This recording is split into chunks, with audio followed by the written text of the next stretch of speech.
ជំរាបសួរបងប្អូនទាំងអស់គ្នាថ្ងៃនេះខ្ញុំចេញវីដេអូម្ដងបងប្អូនគឺអត់មានវីដេអូអីចេញទេមានតែវីដេអូបន្តិចបន្តួចជុំវិញផ្ទះខ្ញុំហ្នឹងណាតែប៉ុណ្្នឹងណាតែប៉ុណ្្នឹងវីដេអូខ្ញុំគឺ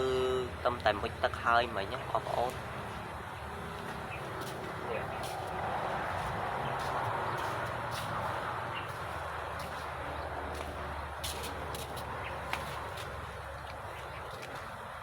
នេះខ្ញុំបឺមទឹកមិញហើយហើយតំតែមកថតតិចឆ្លៀតថតនៅវីដេអូលើឆ្ងោពងទាគួរតំតែឆ្ងោពីផឹកចង់មើលខ្លាយល្មុតទេចុះខ្ញុំនឹងយកខ្លាយល្មុតឲ្យ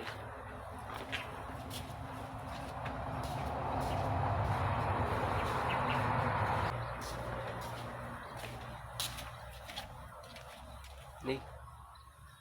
មើលឲ្យច្រឡំមើលឲ្យច្បាស់នេះខ្លែរមុតគឺអំភាពឲ្យពិសើមិញខ្ញុំអត់បានបង្ហាញហើយស្វាយមកភ្លុះទៀតខ្ញុំក៏អត់បានថតបង្ហាញដែរគឺវាចេះតែផ្លេចមិនមែនផ្លេចទេវាធ្វើអាបឺមទឹកលាងធុងលាងអីវាយូរគឺអត់មានពេលបានថតអញ្ចឹងឥឡូវយើងមកបង្ហាញនៅខ្លែរមុតពីរពីត្រូវខ្ញុំស៊ីដូចជាអស់4អាផ្លែទូចមួយហើយនឹងអាផ្លែ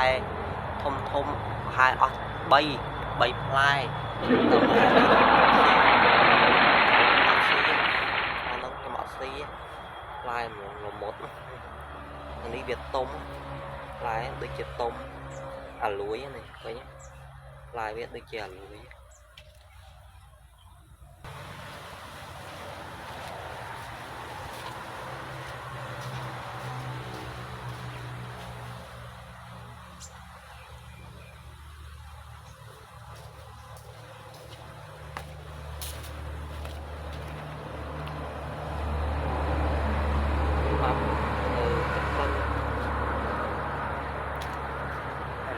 សុំចាក់សិនន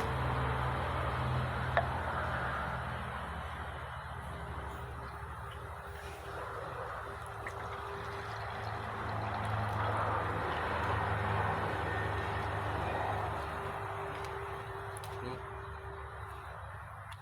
អស់គ្នាចូលកៅđâuខ្ញុំអត់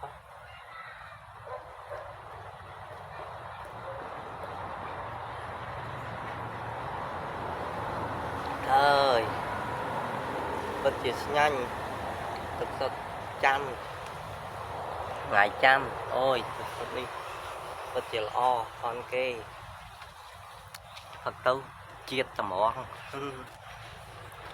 អូយវាហត់មែនតើស្មោះហ្នឹងតំតាហើយមិញចេះតែមកឆ្លៀតទៅវីដេអូបានមកវីដេអូហើយខ្ញុំឡាយទៅបុកមើល Facebook មួយថ្ងៃគឺហើយសួរ AI អូយរឿងប្រទេសរឿងអីក៏មកឥឡូវយើង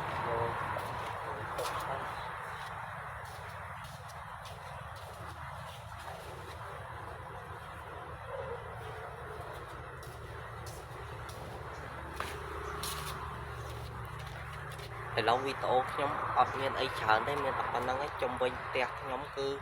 វាអត់មានអីថតច្រើនទេបងប្អូនតាកន្លែងដដែលហ្នឹងបងប្អូនឃើញណាដូចសពដង